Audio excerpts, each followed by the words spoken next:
Hello YouTube, Adam back with, this will be part two and hopefully the final video in the cabinet door refurbish, restoration, refresh is probably the best word. Just going to freshen up this stuff.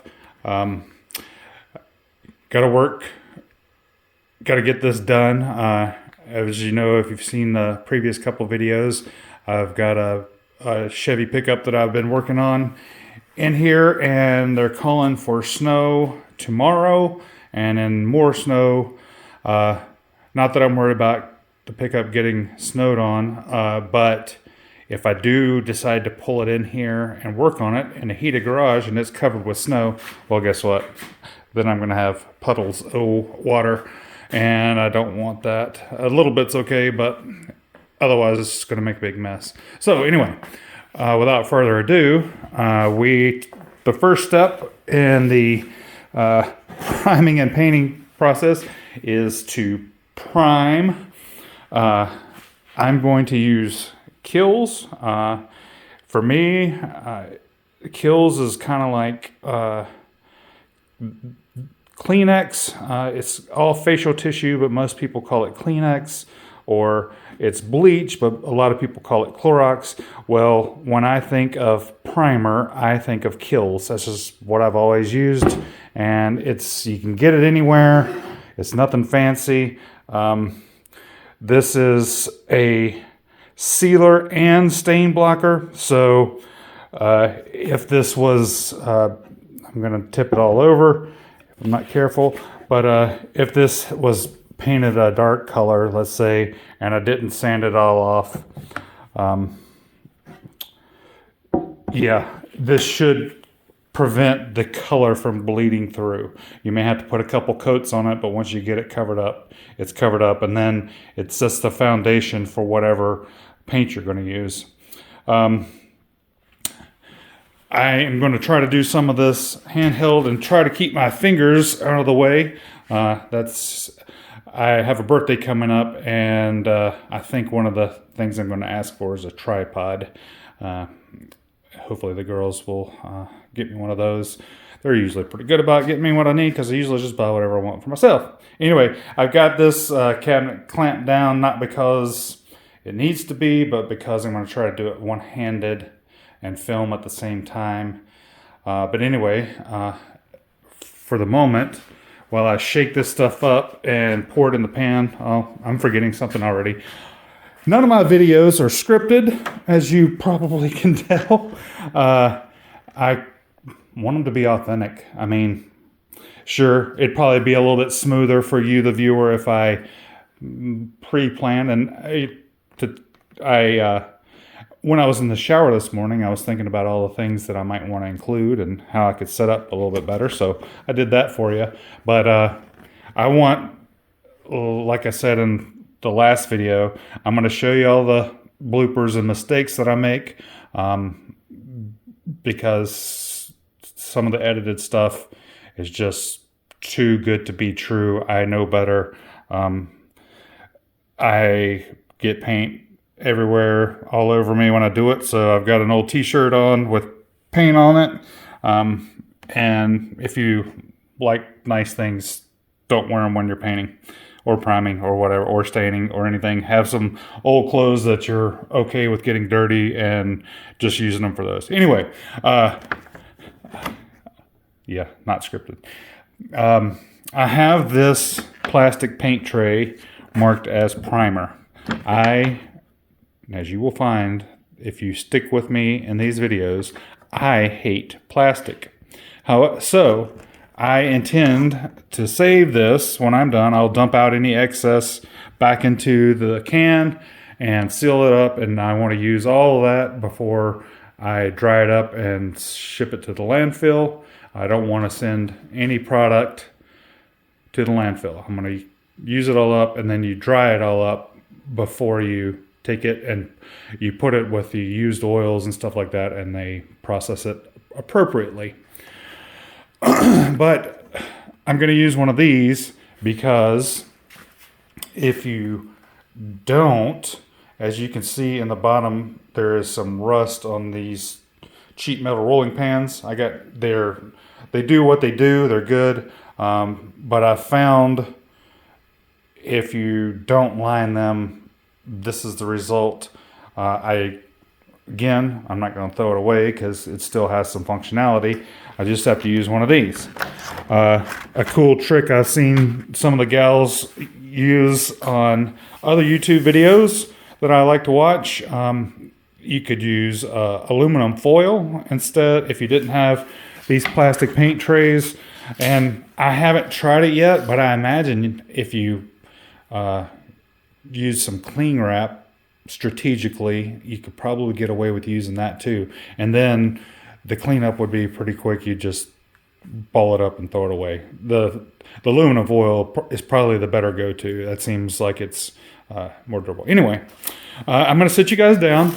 I'm going to very carefully, with my hands on top, pick this up and shake it and pour some in. Get ready to go. But for whatever reason, these lids don't really like to go back on too smoothly, so I don't want to dump it. Anyway, sit you down over here on my handy dandy tripod, and this tripod may not be professional grade. Oh boy, gonna need some more tape. Anyway, it's doing its function. So, why do you want to watch me prime and paint, you may ask? You probably don't.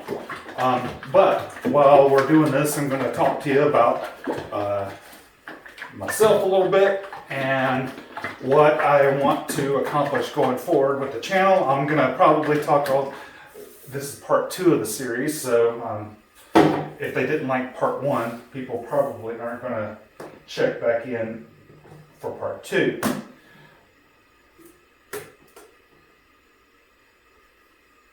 So, set this out of the way, somewhere where it won't mess up anything fancy. I'm going to set it on that fancy dresser that's going to get primed anyway. If this was paint, I would give it a stir, but this is primer that I've used recently.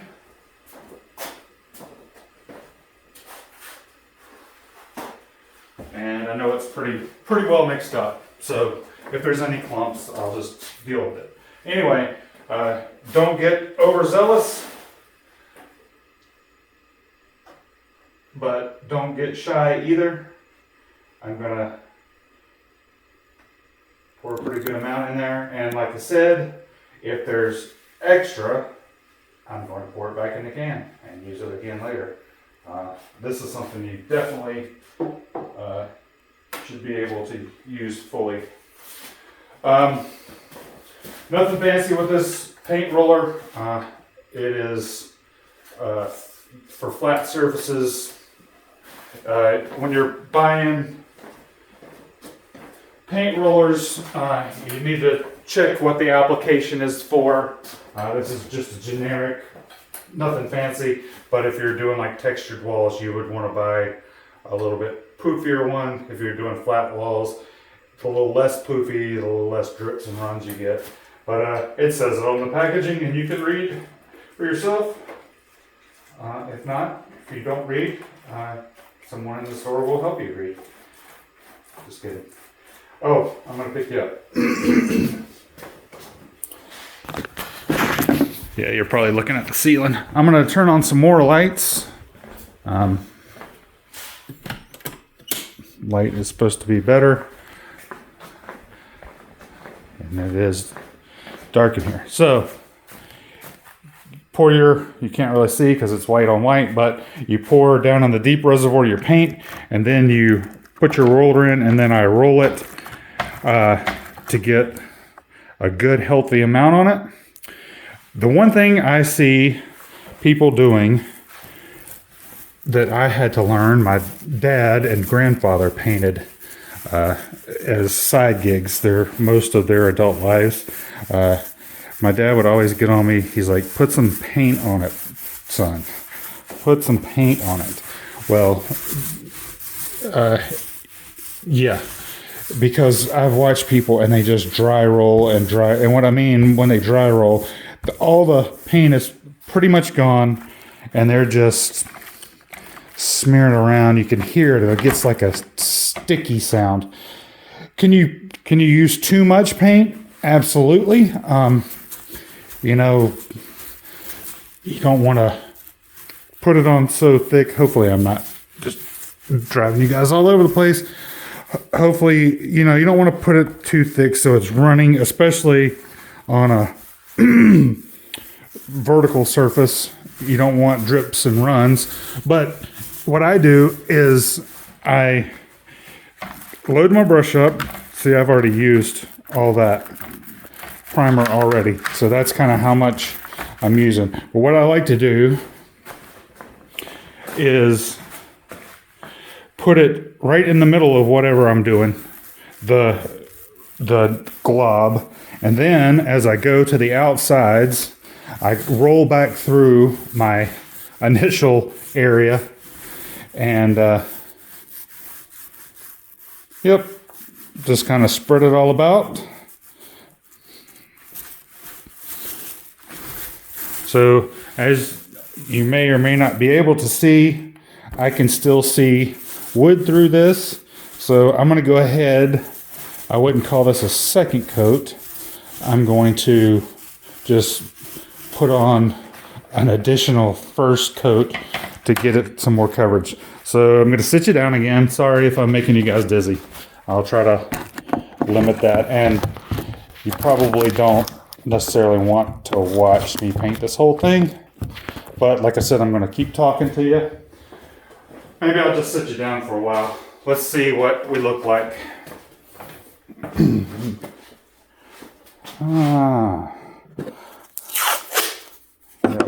going to tape you guys down some more so we don't rock and roll. Yeah, maybe we'll try that. You don't need to see my head anyway, do you? It's big enough.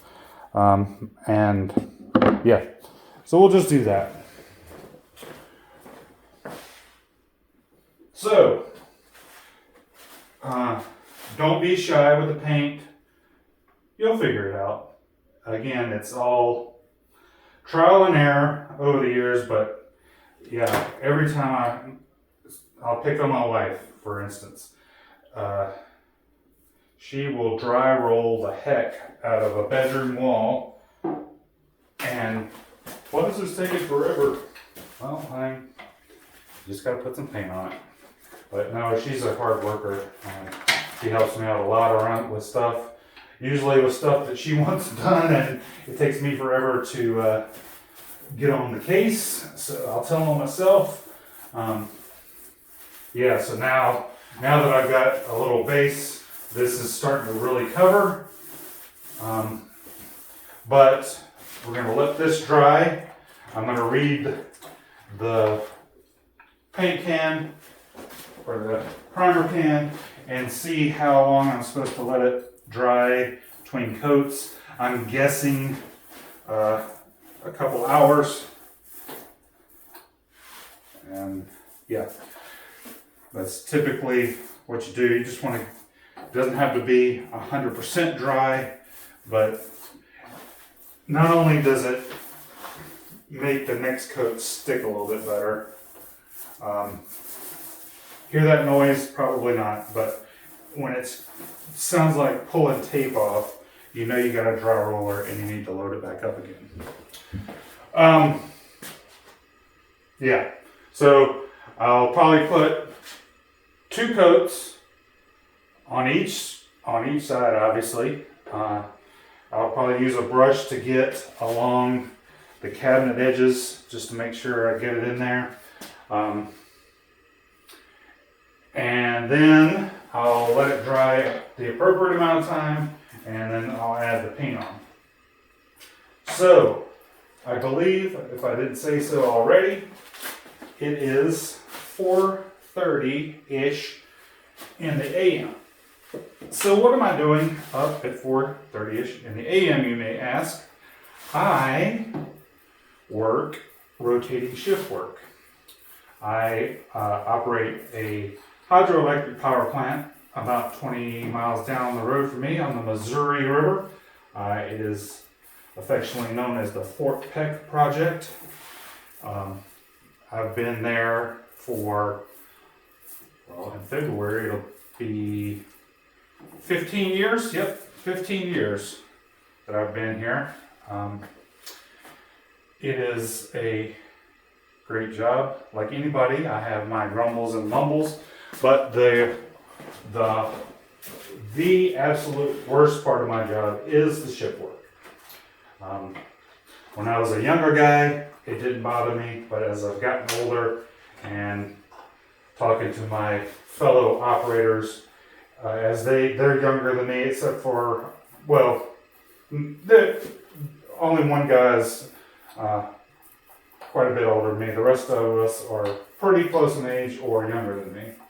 But anyway, even the guys that are younger than me have noticed the adverse effects of shift work. It is a necessary evil. Somebody has to be there to keep the lights on. I know everybody knows nurses and doctors and police officers, firefighters have to work shift work. It's a necessary evil in some occupations, but I can tell you it drains the body. It can't be healthy for you long term. And for me, what really gets me is I can only sleep for when I get exhausted, I'll sleep. But here lately, the past couple years, if I can sleep for 4 or 5 hours consecutively, I consider that a win. Sorry, I see a little excess over here, so I'm just going to wipe that up. Roll that on. It really, you notice me probably going with the grain. That's a ingrained habit, if you will. It's not a bad idea just to stay in practice of rolling your paint with the grain when you're working with wood. It just seems to keep all the lines and everything straight. But anyway, so I've got a good coat on this. I'm going to let it dry. I know I can already tell I'm going to need to do a second coat. And it's not going to take too long.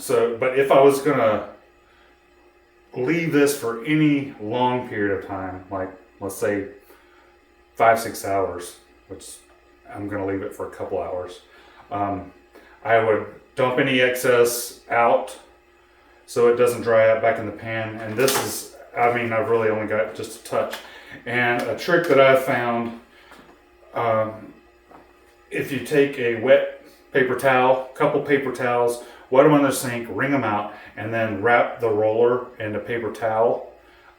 You can even leave it overnight, and as long as it's, you don't want to have it wringing wet, dripping wet, but as long as it's good and damp, it'll keep the roller damp, and you can get it to go again. Don't necessarily want to waste the rollers because they're not cheap. I do not wash and save these.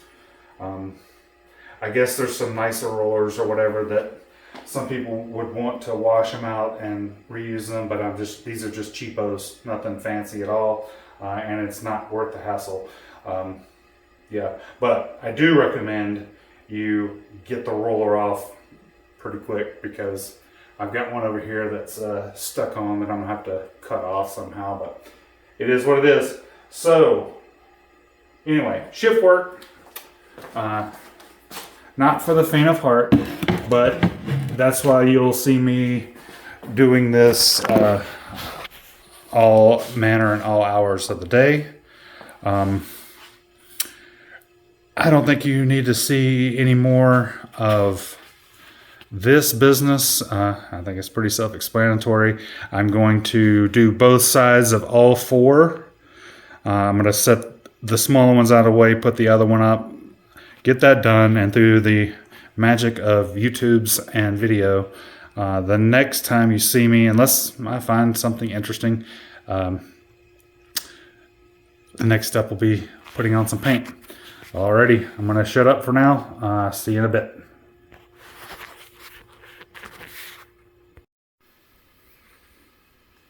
Okay, folks, slight change of plan. This is still just the first coat of primer. Read the can while I was gone, and it says 30 minutes dry to the touch, and then you're supposed to wait an hour before you paint. Well, I don't know if because I put it on so thick, but it has been not quite an hour, and it's still kind of damp in places. It is not humid here at all in this part of the country, and the can said 75 degrees at 50% humidity. So it's probably 60 degrees in here at 20%, 30% humidity. But anyway, I'll be patient and let it dry. And put on another coat. One more, I think just a thin once over is going to be good. However, I stuck my fingers in that. I think you can see it because I can see it in the camera. I did not get that wood putty smooth, sanded smooth. So I'm going to let this really dry. Just leave this, let it really dry. I'm going to sand that down and re-prime it. Preparation is key. If I let that go, I would stare at it for the next 20 years, and it would drive me absolutely crazy, knowing that I could have just taken a couple more hours, minutes, whatever it takes. In the meantime, while I was watching paint dry, I did start picking up some stuff, cleaning up. I won't say it's organized, but had some shipping boxes I broke down, that kind of stuff. Oh, and I noticed in the last clip that my fancy tape job had fallen down and I had another hole. So I found some screws with some decent heads on them. And again, temporary fix, but I have that more firmly secure. It's not going to come down now. So that brings me to another point that I'll touch on while we're waiting for our paint to dry. This is a detached, depending on what part of the country you're from is how you say it. And while I've been keeping my handy-dandy heater on here lately, because I've been in here pretty much every day working on projects and it's cold outside, I don't always keep this space heated, which brings me to I'm all about saving some money and not wasting money. But the reason my fix didn't work is because I've left rolls of tape out here, and rolls of tape and adhesives do not like cold weather. Similarly, I have in the past, not this guy, but in the past left batteries and battery chargers out here. They do not fare well in the cold in Montana. And then keeping in line with my theme of this video, which is painting and priming, I do leave oil-based paints out here. It doesn't seem to bother them. I also leave like oil-based lubricants, WD-40, 3-in-1 oil, starter fluid, anything that's got petroleum oil based on it. It seems to be fine out here. But water-based paint, latex paint, that's not going to work. And this may not even be applicable to you. You may have a attached heated garage, or if you don't have a heated shop, you got to find somewhere to store the water-based and the batteries and the tape.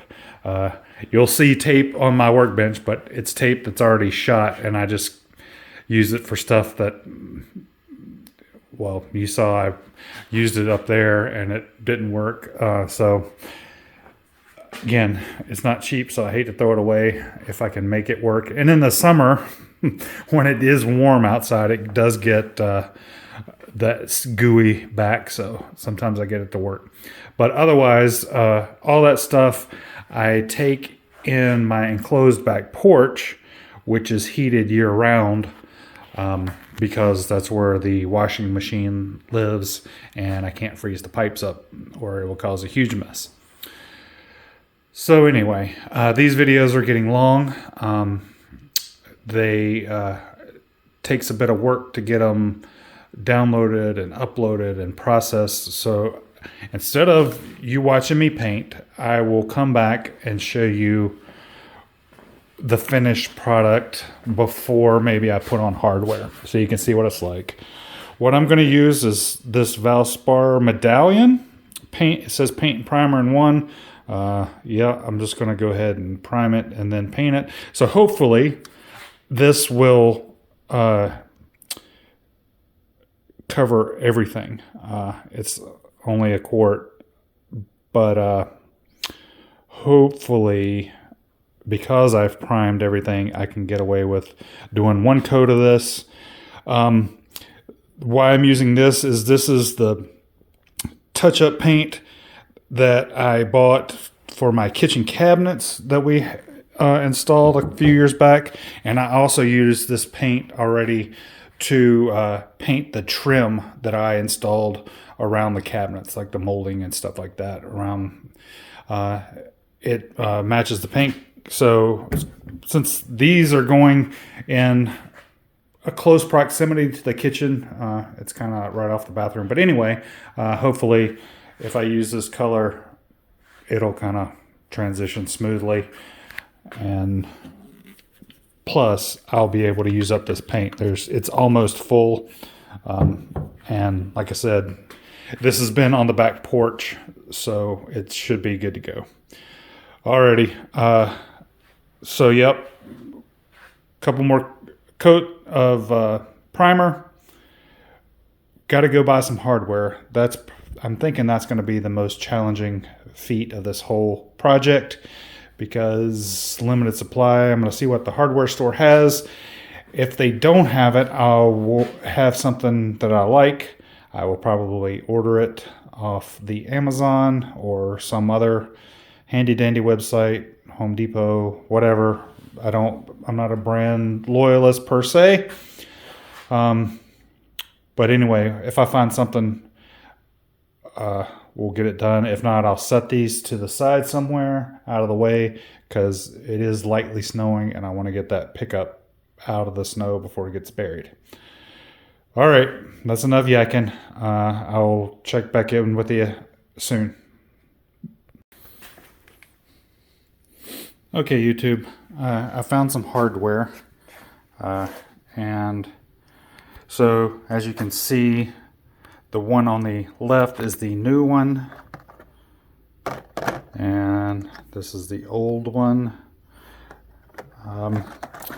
This nickel color is closer to what we have on our kitchen cabinets. Also bought some hinges. However, I mean, you tell me. This is an old one. Here, move these out of the way. This is an old one, and this is a new one. If you were looking at this through the packaging, you would think you'd have pretty much the same thing. Well, upon further examination, these have just a little bit more of an L on them, a little more, they're a little bit longer. Maybe not even a.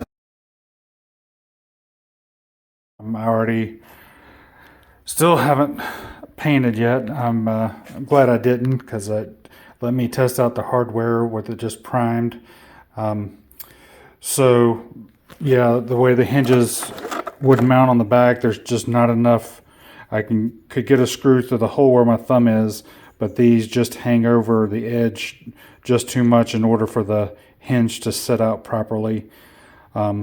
So what I'm doing currently is running these on the handy dandy wire wheel.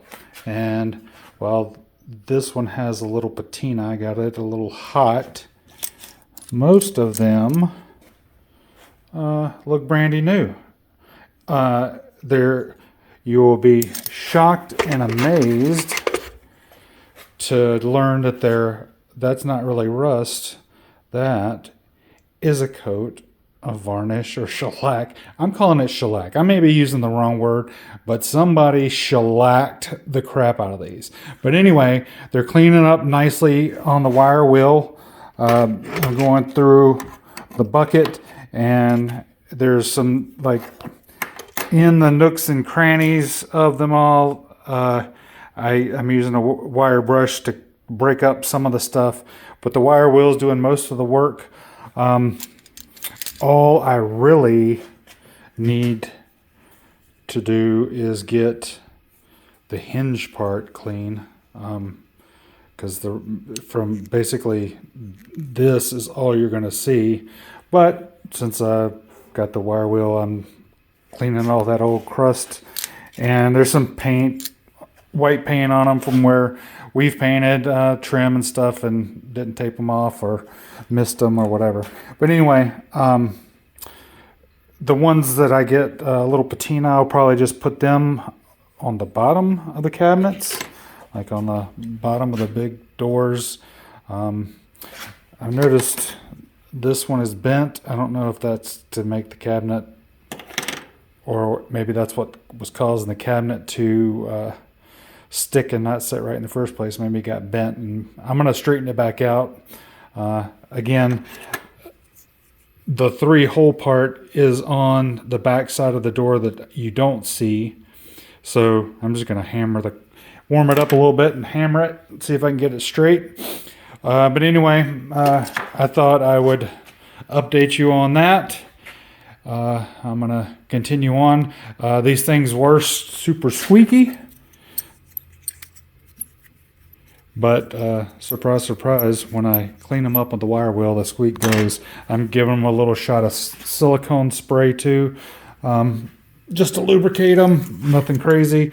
Give them a shot of that and then wipe off the excess. And you had to do that periodically, hinges and everything, but it is what it is. So, adapting and overcoming. Just thought I'd update you what I ran into. Talk to you later. All right, guys, we're getting closer to being finished. I got the coat of the finish paint on it. Yep, and it looks pretty good. I can already tell I'm going to have to do a couple of touch-ups with the paint, but I'm going to wait till I actually hang the doors in their final resting spot before I do any touch-ups, because I'm sure moving around, picking them up, screwing them in, I'm going to do some beating and banging. I'm going to show you a few things on the hardware. First of all, I am glad that I did not fill the holes on the backs or back sides of the cupboards, because if you remember, I am going to reuse the existing hinges. So basically, now that I've got them cleaned up, I just line them up with the existing holes and screw them in. That made that step a little bit quicker. This cabinet has the hardware and hinges. Sorry, I don't know if it's not a very good backdrop, but that's what it'll look like from the front. And I don't know. They're a little different, but the colors match pretty good from the hinges to the handles. And where this stuff sits, you'll see in the final project. I don't think unless you're really looking for it, I don't think you're going to notice it. The thing that I seem to be having trouble with today is measuring the holes. So I'm using one of the existing holes. For the little cabinet doors, it doesn't matter as long as I pick the same top hole on both cabinets, and then I just have to measure down for the bottom hole and reuse the hole. For these, I need to make sure that I orient the holes the same on both cabinet doors. I can clearly see that I might mix that up, but because I'm telling myself I'm going to double check before I drill. But anyway, what I'm doing is using an existing hole, drilling it out, and then measuring down from here to drill a new hole. Again, from earlier in the video, these aren't the same size, so I have to drill a new hole. So in this case, I'm glad I filled the front holes, because you can't see the old hole on the front side anymore. I'm just going to leave the hole on the back side. It's on the inside of the cupboard. It really doesn't matter, to me anyway. But for whatever reason, I have measured on both doors that I've done so far. The package says it's 96 millimeters from center to center. I had to convert that to standard inches, and that's just a little bit over 3 3/4 inches. 3.78 inches if Google is correct. However, I can't seem to, and these are bolts, not screws. So you kind of have to have it lined up just right. You can't really cheat with it too much. So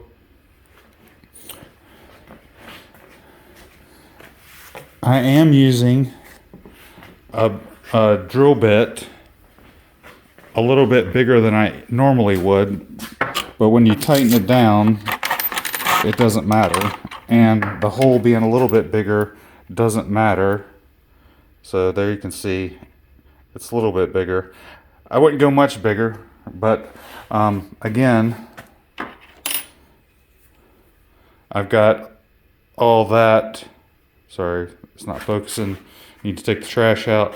I've got all that space to cover up. So I'm cheating, but yeah.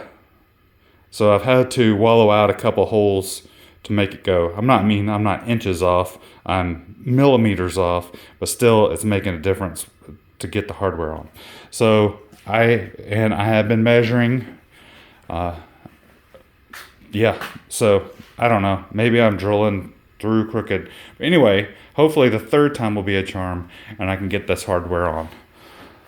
I think, so I wanted to go over a couple lessons learned in this part of the video.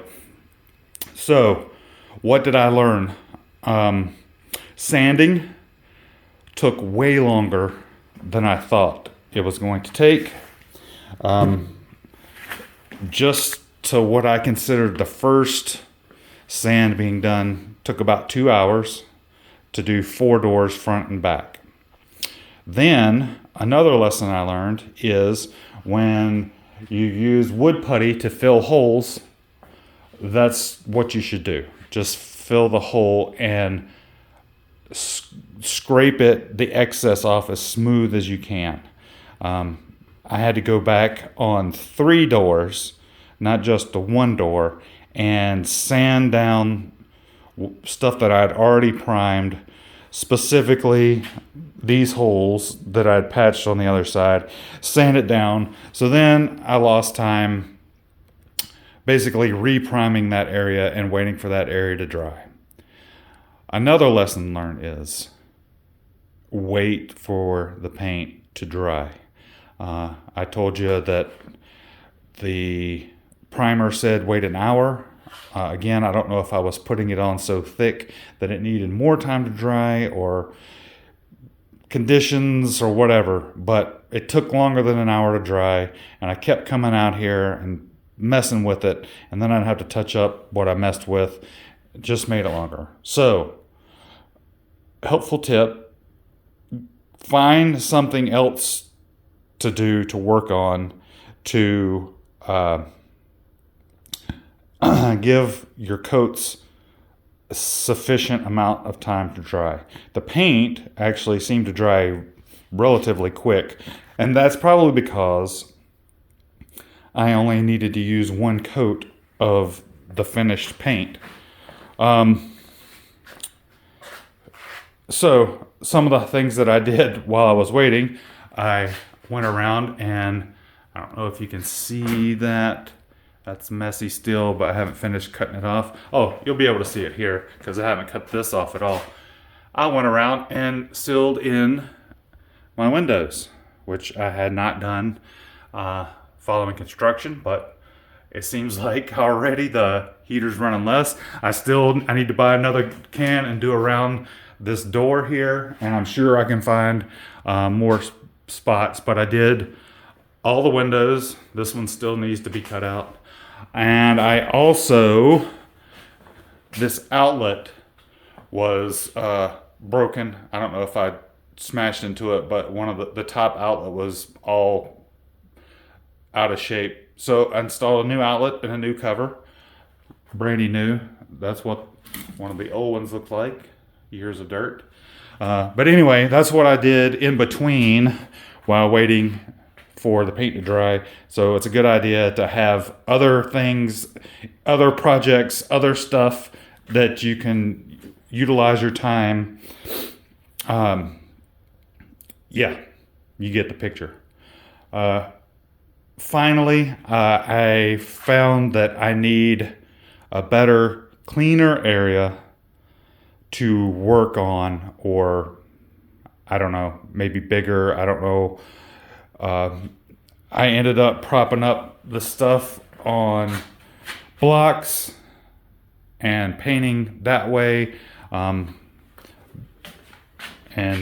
you gotta worry about contacting on the side that you just painted. So again, I'm gonna have to do some touch-ups.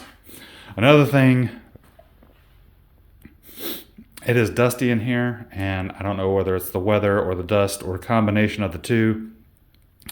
My sinuses are rough. Also, this setup I'm going to have to modify. I am a tall person. This may not affect all of you, but I am 6'2", maybe 6'3", depending on how tall I'm standing up. But when I was painting and sanding and doing all this, it's just, the work height is a normal standard work height. It's 36 inches. However, if it was like 4 inches taller, it would be perfect. So I think what I'm going to do, this is just for myself, but for you tall guys, get your work up close to you. I have arthritis in my back and in my hips, so I have been aching just from the little bit of bending over, bending, crouching, walking on concrete. So every little bit helps. So my next plan is to see, I have everything up on pallets because when the snow melts, water does get in here. As you can tell by the cracked floors, this is a low-lying area. But I think I'm going to get some new clean pallets, and then I have some scrap wood back here. I think I'm going to build like a temporary platform that I can set up and take down relatively easy, but get my work level a little bit higher. Anyway, going on too far again. The next time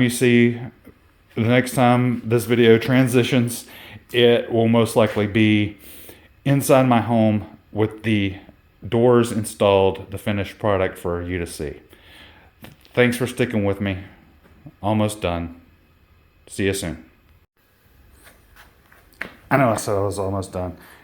Real quick, these are the new latches that I'm going to be installing in the cabinet. The old cabinets, they were all crooked, and I'm sure from being slammed and banged and bent around. So these are the latches that I got. You install part of it in the inside the cabinet, and then part of them on the back of the door. Anyway, I'll show you that when they're installed. One thing I really want to tell you though, because this is plywood, when you're drilling, I'm going to drill the first hole from through the back side because I know where the hole is. But then I'm going to flip this over and measure and then drill the second hole, the hole that goes all the way through. I'm going to drill that from the front side because this plywood, I don't care how you do it, if you put another board underneath it, it blows out. So I would rather it blow out on the back side and splinter is what I mean. It splinters when the drill bit goes through. You want that definitely to be on the back side. Most of it gets covered up by the hardware, but yeah, you don't want it blowing out on the back side. Anyway, a minute and a half to tell you that. Now I'll see you when I install it. Thanks. All right, YouTube. This is the very last part of this video of part 2. It's been a long journey. I know I've talked a lot, but this is the almost finished product. I do have a couple more touch-ups to do. I'm glad I waited to do touch-ups until I got them installed because, of course, they got dinged and dented. These were already off, so you didn't get to see them what they look like up here before. But one thing they didn't do was open and close very well, and now they do. You guys can see all my junk and stuff in there. But anyway, I learned a lot on this project. It took a lot longer than I thought it was going to take, but I'm glad it's done. My wife came home tonight and noticed it right away, and I think she's happy with it. Could be better, but I almost got all the doors to line up perfectly, just a little bit off. But anyway, this is a first of many, more to come. Thank you guys for watching. As always, like and subscribe. I appreciate it. Let me know what I did wrong and what I can do better for next time. The wife's gonna definitely buy me a tripod and even a microphone. So cool. Maybe not on the next video, but certainly soon things will get better. Anyway, take care, guys.